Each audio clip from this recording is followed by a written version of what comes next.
And for doing the keynote address, I have the key speaker who shall be joining us and sharing his insight today. As lending landscape evolves with AI, automation, real-time decision making, and hence managing risk effectively is just no longer a option. It's definitely a prime and significant necessity. So let's learn more on this. As our keynote speaker is Mr. Srijan Nagar, co-founder at Finbox. Can we have a huge round of applause for Mr. Srijan Nagar? He shall be diving deep into this super amazing topic. All right. Thank you so much for joining in. We'll just quickly talk about, how the underlying software stack needs to be upgraded in light of what's happening around digital lending. At Finbox, we work with a bunch of financial services companies, banks and NBFCs, helping them, in their digital transformation journey. We also launch multiple digital products for them. And over the last 8 years of existence, we have learned a bunch of stuff around how, software systems supporting the lending infrastructure should behave and should be like. And unlike other industries, lending is a very counterintuitive industry. So for example, in e-commerce, your transaction gets concluded once someone buys something from the store. But in lending, the transaction gets initiated once you sort of disburse funds into the customer's account. So it's very counterintuitive, and one has to balance speed with risk. And if the underlying software infrastructure is not able to support this balance, then everything breaks, right? So my hope is that by the end of this session, you'll be able to figure out or learn something about how the underlying stacks around the lending infrastructure are changing. What are the new things that lenders should look at? How should they architect their systems well to support all of these new emerging channels of lending? And as a lender, or as a CIO, CTO, as a CRO of an NBFC or a bank, what should be your wish list in terms of the kind of stack you want? Just a quick show of hands, how many of us here are from NBFCs? Okay, wonderful. How many of us here are from banks? Perfect. How many work in IT? How many are from the risk division, risk function? Perfect. Awesome. Great turnaround. All right. So I'll just start my session. So until recently, there were just 2 or 3 generations of sourcing in lending, right?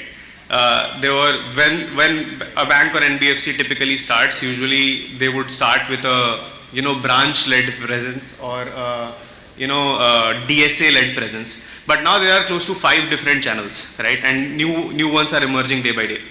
So the first 2 are offline channels, wherein you have like a DSA network, you have a direct field team, you have branches who would punch in cases into some system, call it a CRM, call it a LOS. They would be doing quick data entry, QD, someone else would be doing DD and all of that, right?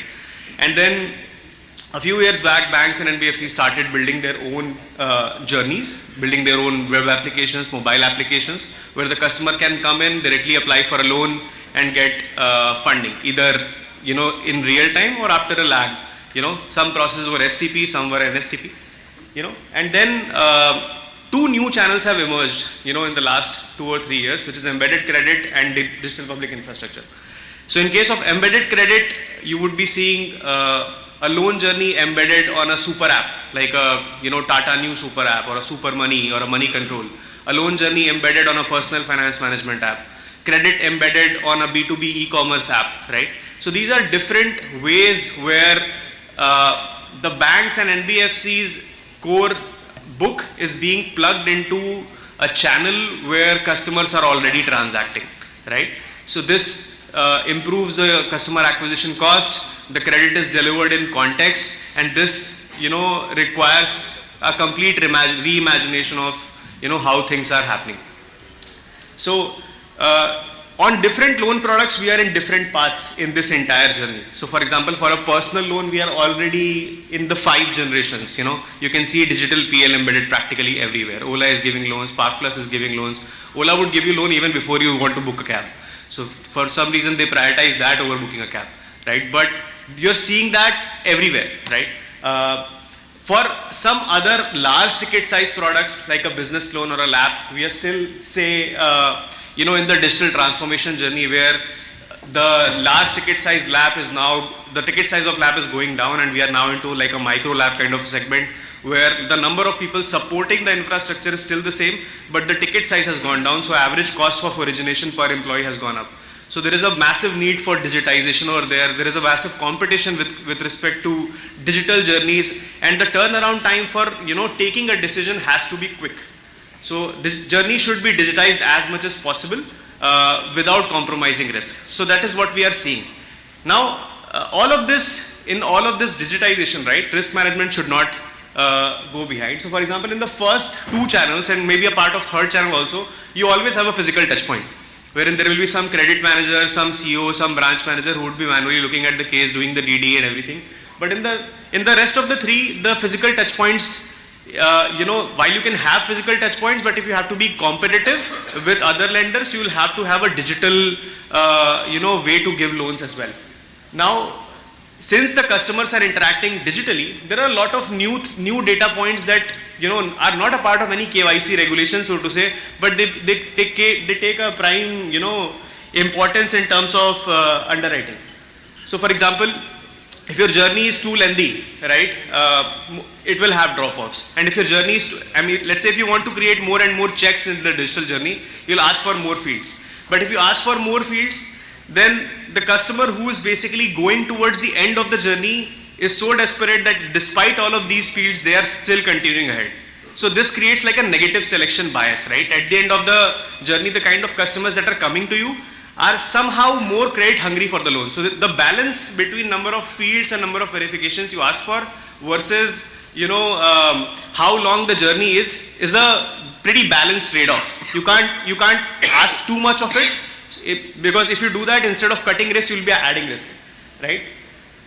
Then generally there are so many different data sources that you are not plugging into. So for example, if you look at a mobile originated case, are you really looking at whether the customer is applying digitally or are they behind VPN? Have they changed their location? Are they applying from some other location which is blacklisted, but they are just trying to spoof their identity? So these are the checks that are really required, and you have to unlock these new alternate sources of data to really make the credit decision. Third is, everything should be a function of customer segment. You can't have your great customers go through a tedious journey. At the same time, you can't have not so great customers go through a STP journey.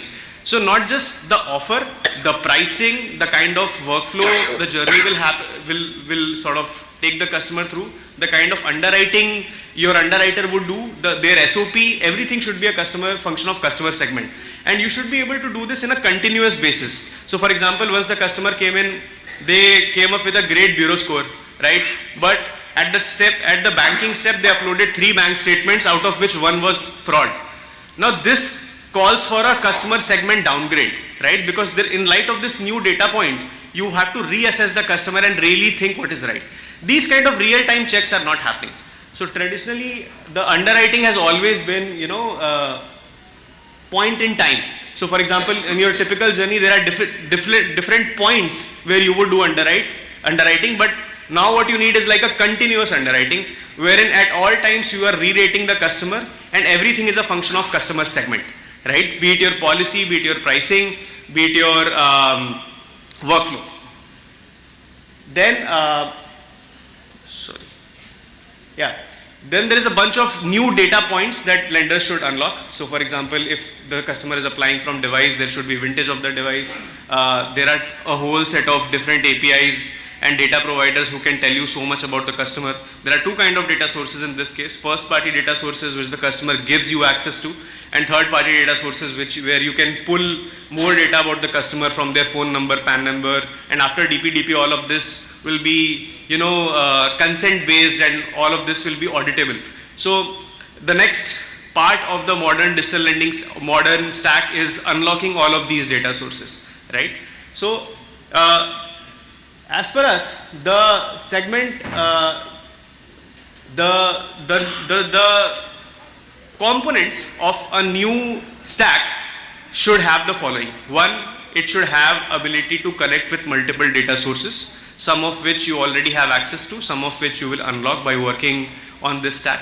Second, it should be interoperable and centralized. Now, a lot of lenders work with 10 different LOS providers. You will have different journeys for PL, different journeys for BL, different journeys for LAP, but you need a centralized system to track and manage policies. Often, the policy is right, but there is issues in implementation. Let's say you created a list of 5 fraud checks, you gave it to your 5 LOS partners, and each of them implemented in a different way, right? So, just like policies are being centralized, the risk controls and fraud controls are also being centralized. So in the modern stack, you have like a central decision engine, which is connected to a lot of data sources and has ability to basically talk to all of these different systems via APIs. And it is a central control plane for your risk team to sort of manage this effectively, to keep iterating on the policies on this centralized stack.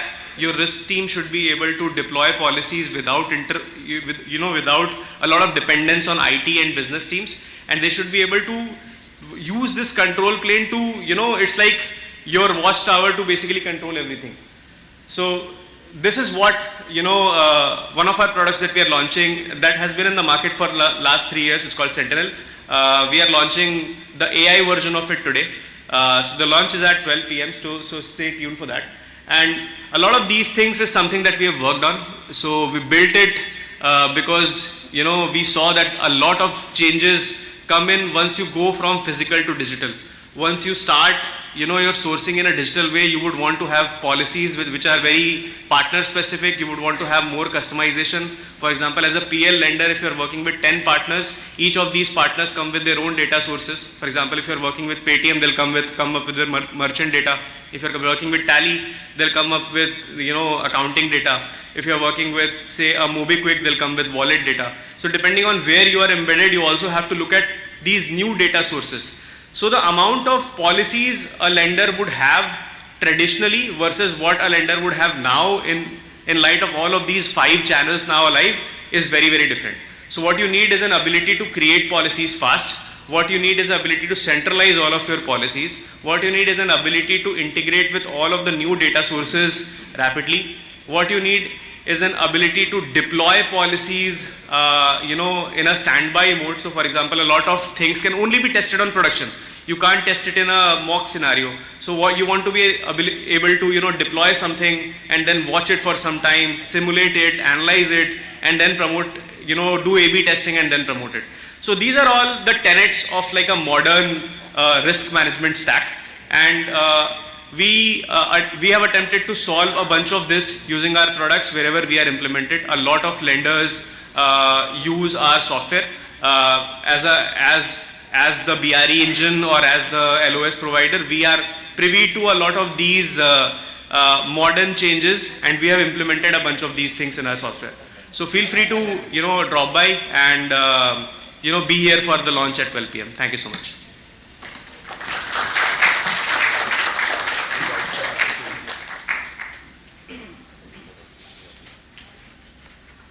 Well, absolutely a very insightful, knowledgeable session at the same time. Thank you for the future ready strategies also. Thank you so much. Can we have a huge round of applause for him, everybody?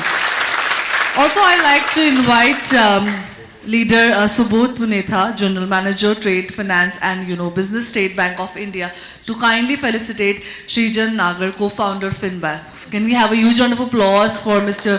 Punetha out here? Thank you, Mr. Nagar, for absolutely great session.